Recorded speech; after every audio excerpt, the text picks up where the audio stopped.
Welcome to Navigate Now. This is the podcast where we talk all about people and places. So, let's get started. I'm your host, Jon Docksey, and I'm super excited to have as our guest today, Ian Streets. Our topic for today's episode is accessible, but not inclusive. So Ian, thanks very much for joining us on this episode of the podcast.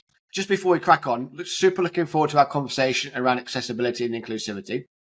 But for our audience, it'd be great to know a little bit about yourself and your journey up to this point. Right, interesting. So we're involved in the family business, which we'll talk about shortly. But I was involved in that, and along the way, I was left the family business, was doing other things, wasn't really happy with that. And a pal of mine, who was a valuation surveyor, going around valuing houses and commercial property here in Hull, said, there's a new law coming out, DDA, that's something in itself, going back to 2000, that all buildings have to be accessible, and people need to go around and do surveys of buildings to see how accessible they are. And he and his business partner were going on a 2-day course. Would I like to join them? If we think it's viable, we'll have a go at setting up a business. So I said, yeah, I'll go. We'll have a go at that. And at that time, I thought I knew a fair bit about disability. I'd lost my late father. He'd had triple heart bypass. How it affected him was that on a real nice summer's day, nice and warm, it was absolutely fine. He could go for a real long walk. But if he went shopping with my mum, I went in the supermarket and walked down the chiller aisle, the cold air would knock him for 6. Oh, wow. So I lost my dad. My mum remarried. The guy she married, Jeff, lovely chap, has a daughter with very complex needs 24/7 care. She's since passed away, and Jeff has, unfortunately. But I thought from those two experiences, I had a good understanding of disability. I went on this 2-day training course and realised I knew diddly squat about accessibility and disability, but I found it fascinating. And it's a subject I still find interesting to this day. I'm always learning. You never stop learning. Just really, really interesting. Say that started 25 years ago.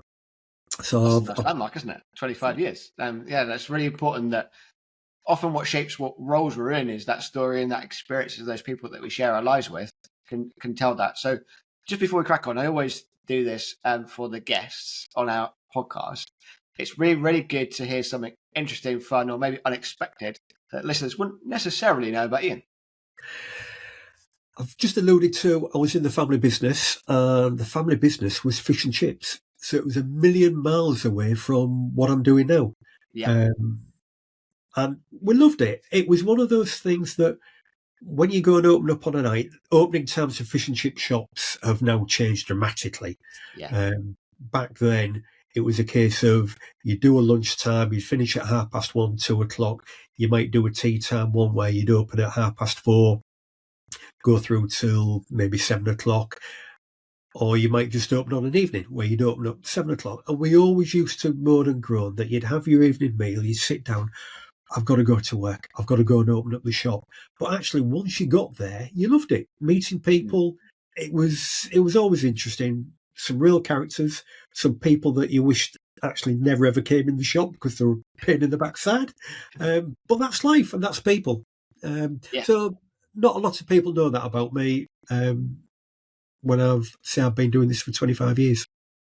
Brilliant. I love that. I'd love a fish and chips on a Friday afternoon. Why not? Exactly. But as well, I love that link because it says in that chip shop, you are part of that community. Yeah. And we always say that on this podcast, we talk about two things. We talk about people and we talk about places. Yeah. And it's really important to understand how people navigate place, yes, in wayfinding, but how people use place. And that's what one of the main reasons why I wanted to invite you onto this particular podcast is because I wanted to talk about accessibility. And just one thing I've been thinking about is the difference between accessibility and inclusivity.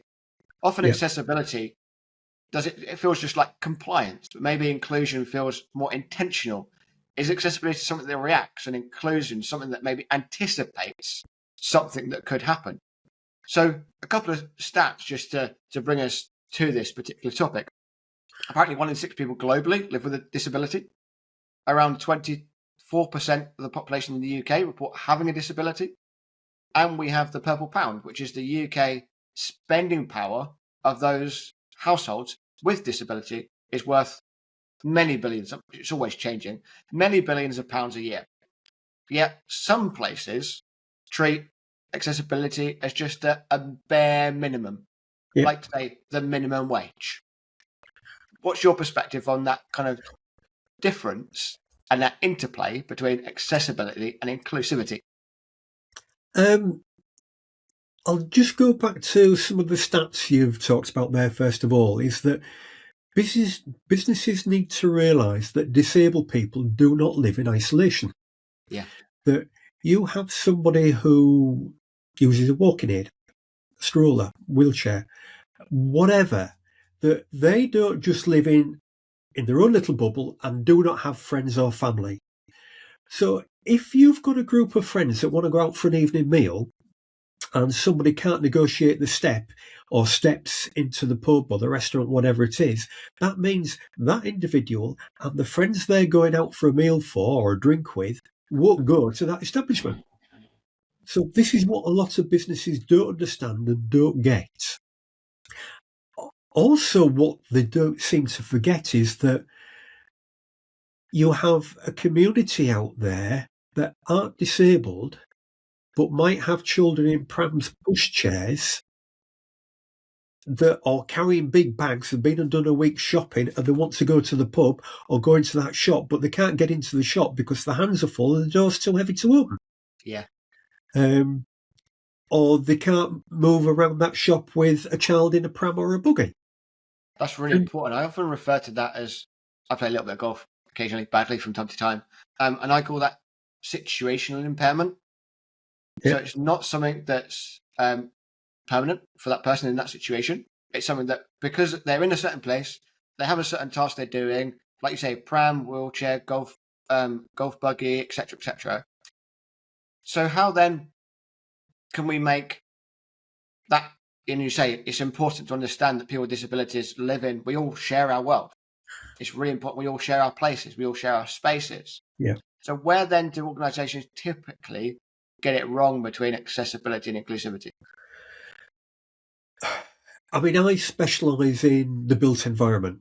Yeah. So I'm going to look at how big a toilet is, how high a reception desk is, what's the colour contrast like, or what signage is being provided. Is it readable? Can you understand it?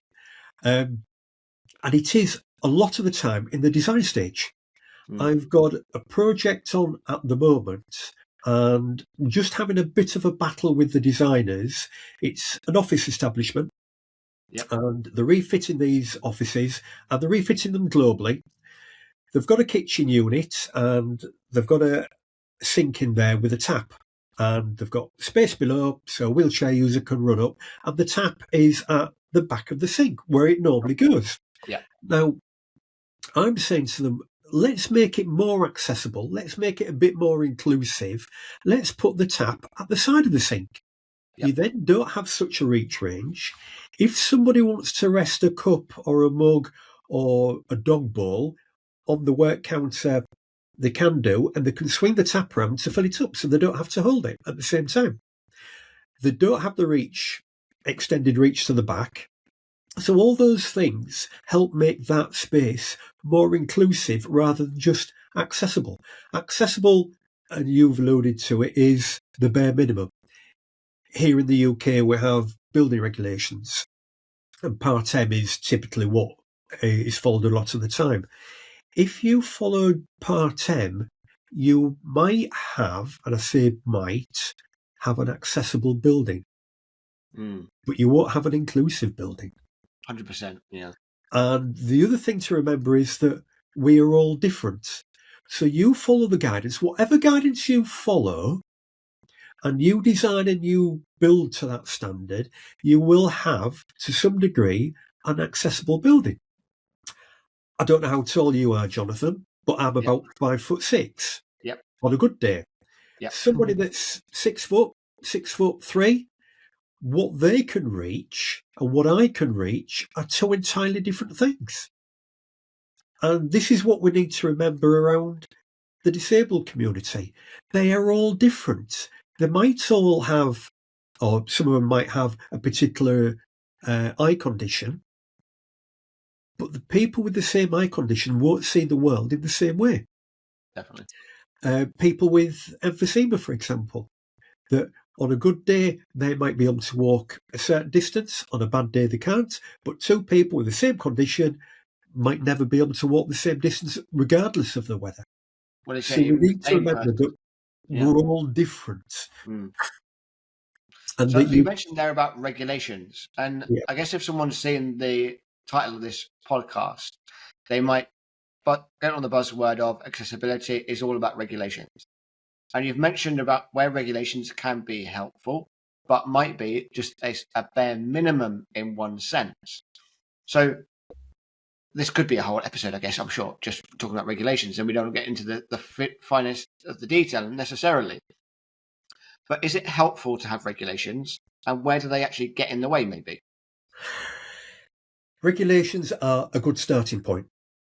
And we need to have the regulations and the guidance. Now, just for people here in the UK, we have the Equality Act. And a lot of people, and it used to happen with the former legislation, the DDA, the Disability Discrimination Act, people, particular designers, would say it's DDA compliant or it's Equality Act compliant. Yep. That was never ever possible because both those documents are not specification documents. They do not tell you where to go and look for guidance. They don't tell you how to design anything. All they said was that if you discriminate, where a physical feature discriminates towards a disabled person, reasonable adjustments should be made to remove that barrier to access. Yep. So the regulations, the law, doesn't necessarily give you accessibility. It is the guidance that will do that. So the building regulations approved document is one set of guidance that tells you how you can design things, or one way you can design things. So you will follow that, but then you need to be mindful that you follow the guidance, but somebody still cannot access that particular feature. They cannot use that toilet. They cannot use that workstation. They cannot use that reception desk. So then you need to think about, well, what's a reasonable adjustment? What can we do to improve the accessibility of that location? And the other thing to think about, which I frequently see is, and we haven't talked about it, is the journey. Mm. You need to think about how do people move around through that space or that building. So they want to come to your shop, your music venue. How are they going to arrive there? Go to come by bus, go to come by car. So where's the nearest car park? Where's the nearest bus stop, train station? And what's the route like from that location to get into your building? Is that accessible? Do things need to be done? If there are features on that journey that are outside of your control, you need to be aware of them and then flag them up to people who do have some power to change things, the local authority or the landlord or whatever else. Then when you come to your own demised area, external or internal, you do an access audit and you have a look at those features. And then if there's anything there that's a challenge, have a look at altering it. Even kind of just make people aware that they can have those situations on their journey, like you mentioned, that are outside of the auspices of the venue, the town, the city, the place, that make them clear on the website. That, these are barriers. We know of them, but we have solutions around them. One of the things I'm a big advocate of is giving people information. Yeah. And if you give people information, factual information, you don't spin it, you say clearly what it is that you've got, it allows people to make an informed decision. I'm currently at the moment working on a project writing a terrain guide for some outdoor areas.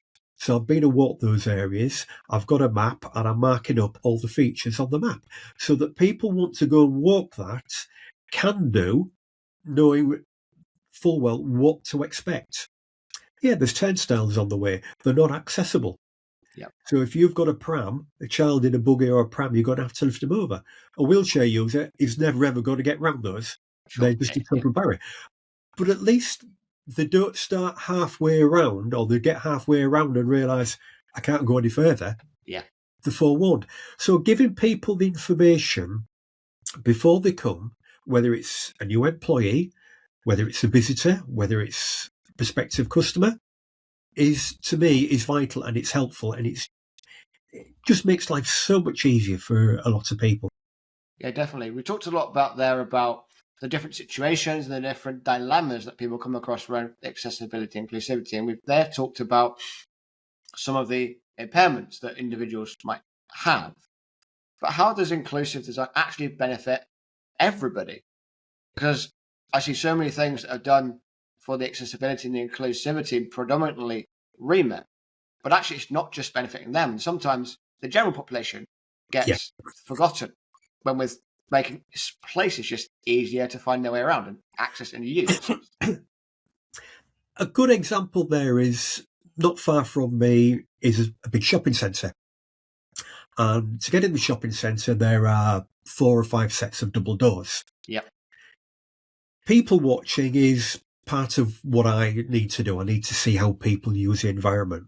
Yep. And I've been shopping with my wife, and I was just stood outside waiting for her. And I watched the people going through these doors. The number of people that veered from the manual doors to go through the powered doors that were on motion sensors was unbelievable. Because it's just so much easier. Yeah. It's like, if you're a traveller and you're travelling up around the country, or you're going on holiday, and if you're on your own, I'm often Billy No Mates doing my job. I'm going around the country, and I might have a bag with me. If I want to go to the bathroom, I'm careful where I go, because I want to make sure I've got my bags with me. I'm not going to leave them outside a cubicle. Yeah.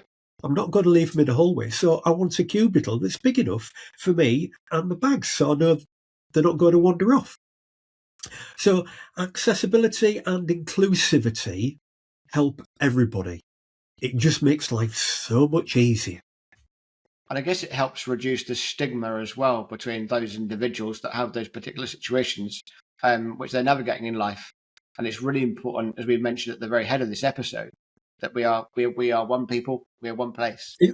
It's important that we kind of reduce those stigmas by enabling using and routing and all of these aspects that we can do with a little bit of curation, with a little bit of collaboration, with the design people who are involved in that particular process. And that's really important. I always want the listeners of this episode, those place custodians, to go away with a couple of tips of things that they can think about in their place, whether it's a building, a town, a city, a theme park, whatever it might be. Often, what is that one thing that maybe people tick off and go, we're accessible? Is it ramps? I've got a ramp in my place. What is it? Is there's one thing that people think, okay, we've done it now, we've solved it, and we can crack on with another project? Ramps are a good one, but the other one is accessible loos. Yeah. The number of times people say, yeah, we've got an accessible loo. Or first of all, I will go in, I'll be doing my job, and say to somebody, where's your accessible loo? And they look blank. And you know, immediately, one, they don't understand the language, which isn't a problem in itself, but clearly they don't understand the language. Or you then say, well, where's your disabled toilet? Oh, yeah, it's just over there. And then you go in there and find that it's being used as a storeroom, or the pull cord is being tied up, wrapped around the rails.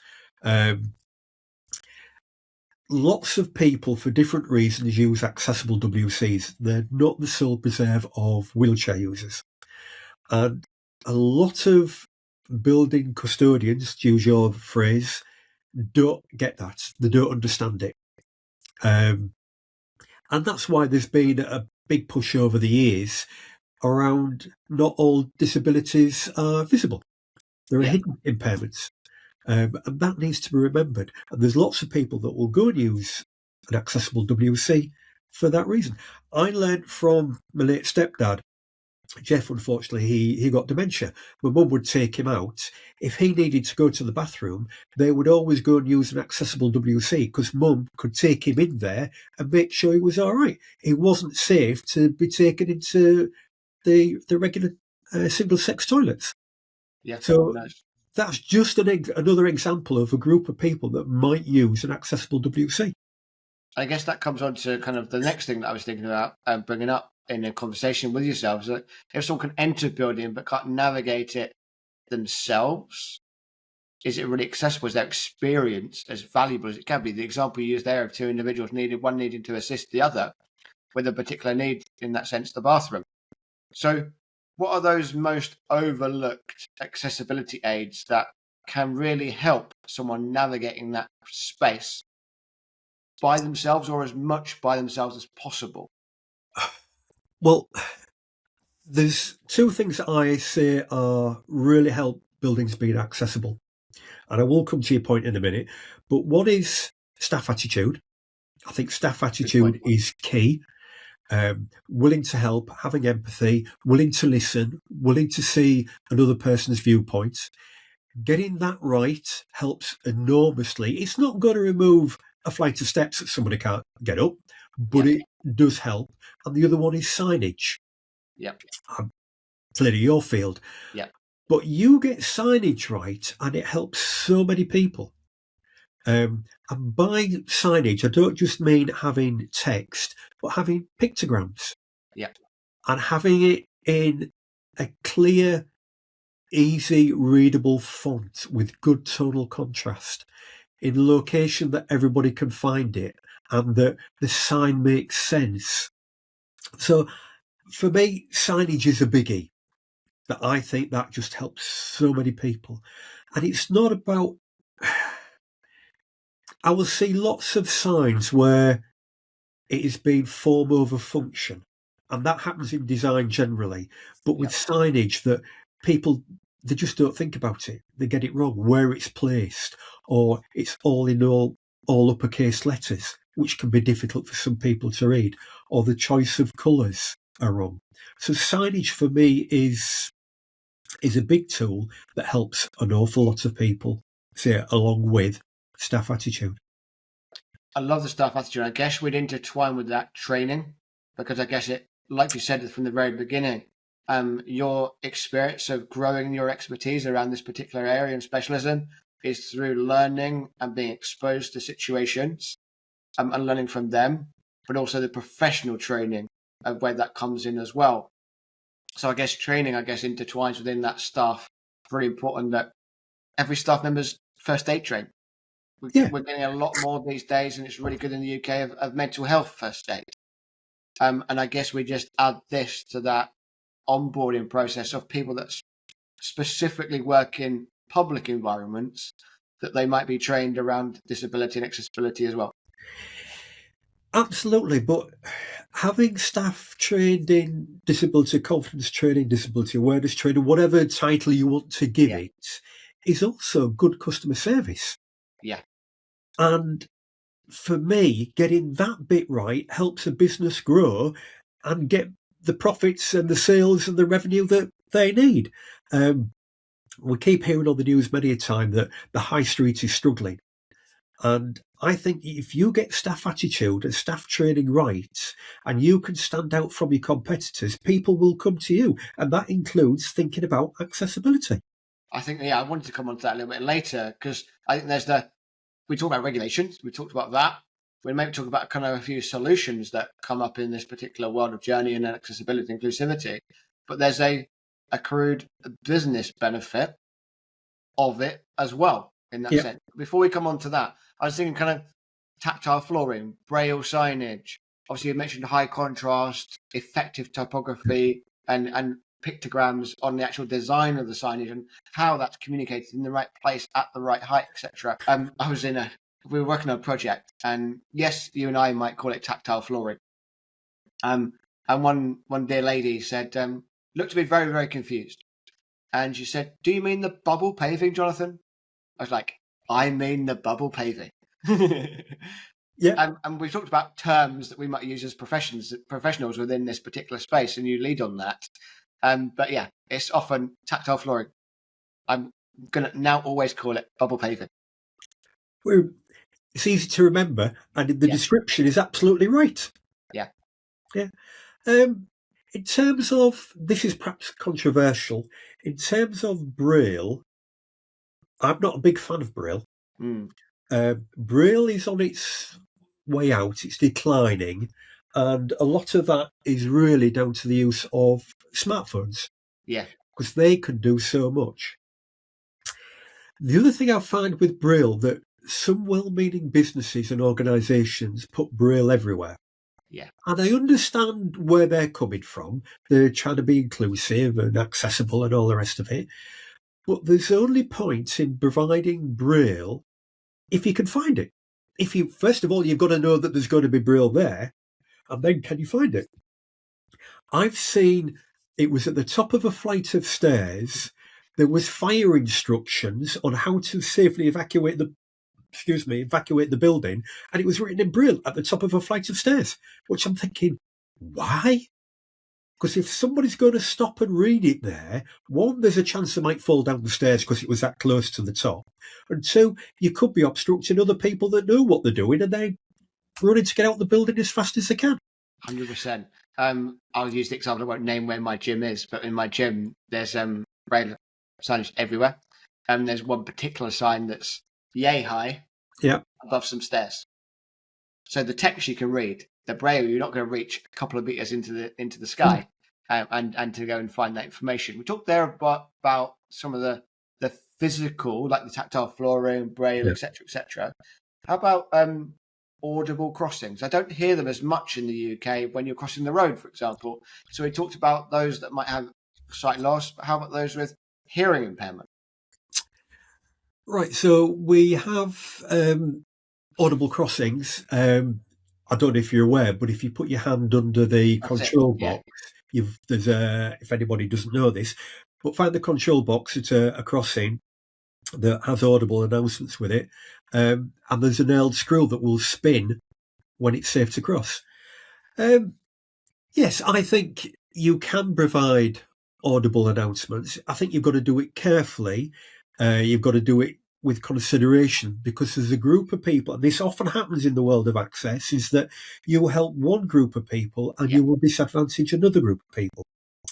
And I could imagine that, depending how it's done, that a sudden audible announcement could be an issue to somebody that's neurodivergent.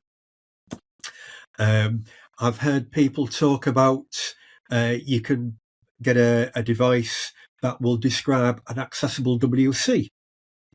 And you walk in an accessible WC and it will describe the layout to you. And I've heard some people, blind and partially sighted people, complain about this because they just weren't ready for it. But actually, it's that group of people that it's aimed at. And as well, I guess we've got those elements of neurodiversity where you get quiet spaces. Yes. So it's important to understand that, it's a blended need, isn't it? It is. Yeah. And I think, as I said earlier on, one size doesn't fit all. Yeah. And you've just got to think about the locations where you are going to put in audible announcements and what they're going to be. And you've mentioned digital. We haven't got time to unpick that whole amazing opportunity that provides, but digital comes into so many aspects of that, doesn't it? Sometimes, as you mentioned, replacing, but uplifting at the very least the situations that people find themselves involved in. And you've got things like step edge contrast strips, you've got clear zoning, induction loops. We don't have as many of those these days, I guess, because hearing aids, again, that technology shift has moved on so much that we don't get so many induction hearing loops in public buildings these days, as many of those. That's an interesting topic, hearing enhancement systems. Just go back a couple of steps. See, I'm not a big fan of Braille, but I still advocate and I'm a fan of the tactile warning top and bottom of steps, blister paving or bobble paving streets, platform edges. That is an absolute must. If anybody listening to this podcast has been to Japan, or China. I was fortunate enough to go to Tokyo last year.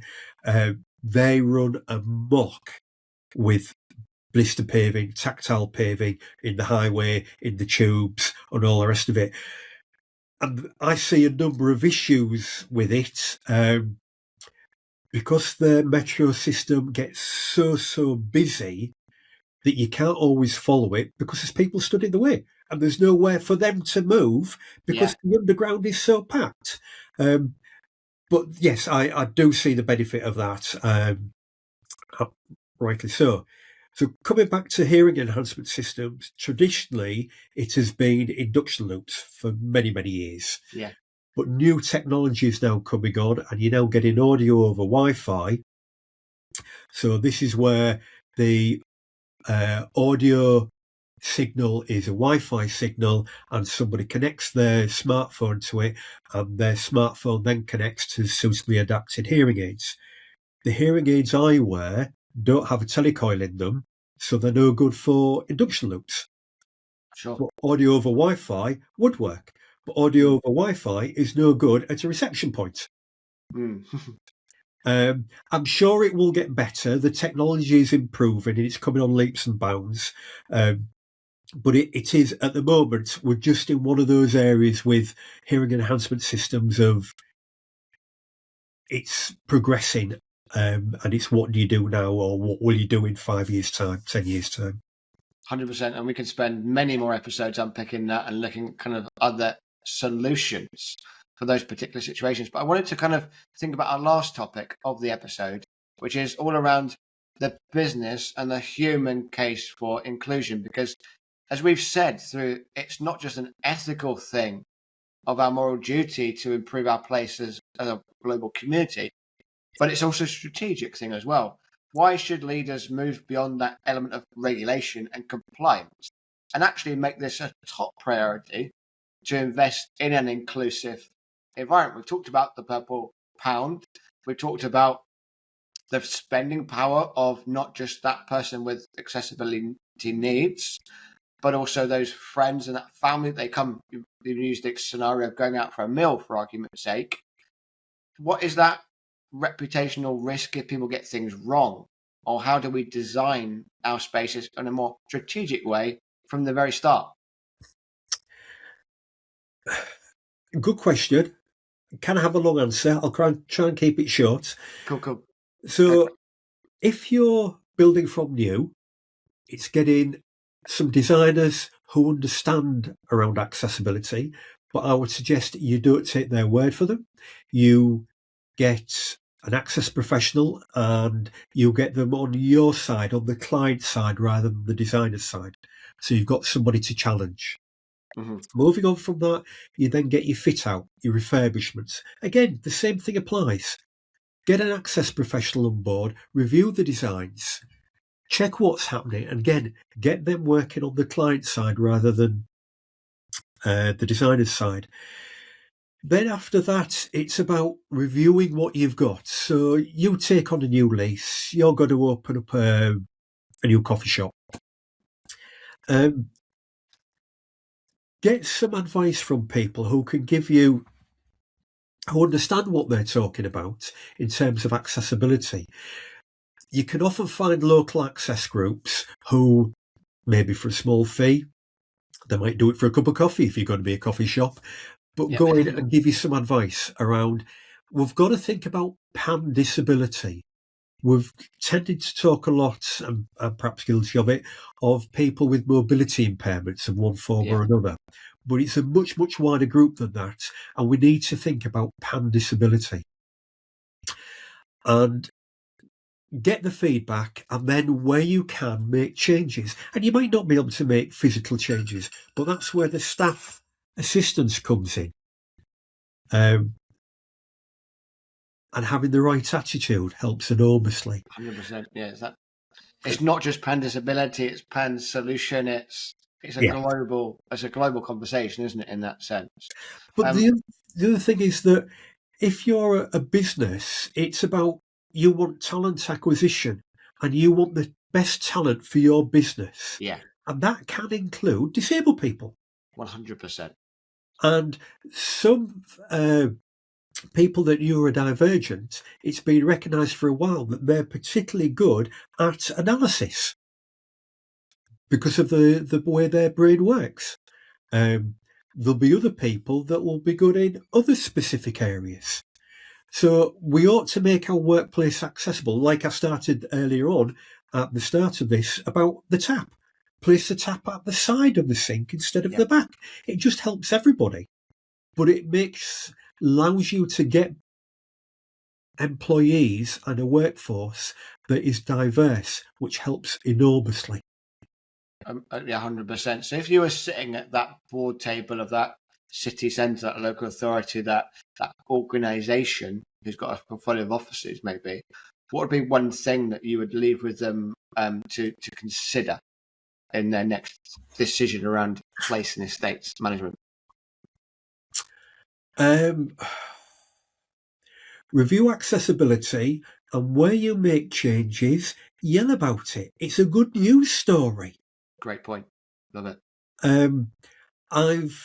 I've been doing a lot of work with a global client, and the work I'm doing with them is purely around employees. Yeah. And it's about making the workplace accessible so that their workforce can move around globally and have accessible places that they know they're not going to have, hopefully, not too many barriers. So it's about retention of staff in that situation. But if we take it into this town and cityscape, it's about not getting new people into our town. It's about enabling the people that used to use our town, have always used our town, continue using our town. Yes. Throughout their journey and their situations that they find themselves in as well. Yeah. I mean, I've no idea what the stats are, but it's cheaper to retain staff rather than lose staff and have to start looking for new people. Yeah. And 20% of the disabled population are born with their impairments. The rest of the disabled population acquire it as they go through life. And that can be through illness, injury, or simply the aging process. And you want to retain your workforce, so if they stop with you for many years, the chances are that really you're going to have to be making adjustments to retain that member of staff rather than having to retrain somebody. So should we then stop talking about special requirements altogether and just bring this into a sense of normality? Absolutely. Absolutely. And no, you don't need to say anything else. Yeah. It's important to kind of have that. I like the expression you kind of pan disability, pan solution. It's important that we bring those all together into, I guess us as professionals always talk about best practice and all those kind of terms, don't we? But it's just kind of making it normal. Absolutely. Yes. Whatever normal is. For whatever situation. Yeah. So accessibility then, just segueing back in a sense, is compliance, but maybe inclusion is leadership. Yes. Accessibility is that baseline, but inclusion is about doing it for everyone. Absolutely. And I guess we can ask ourselves the question, like, if 1 in 4 of our customers couldn't use our space, would we redesign it? From a business point of view, 100%. So we're enabling more people to use our space. And I think the one takeaway that I've got from this conversation is it's not just that individual, it's the people they come with. Absolutely, yes. If you've got a family of 4, one person has a physical impairment, you're going to lose 4 customers, not 1. Yeah, absolutely regular. Brilliant. Yeah. I'm super intrigued, educated. I had just having this brief conversation, and I just know there's so much more that we can unpick. We could have a whole series of episodes. We could have conversations going on for a long time. But for this particular episode, I wanted to draw that to a little bit of a conclusion and say thank you very much for taking the time to join us on this episode. But I'm sure people they're buzzing with ideas, they're buzzing with questions.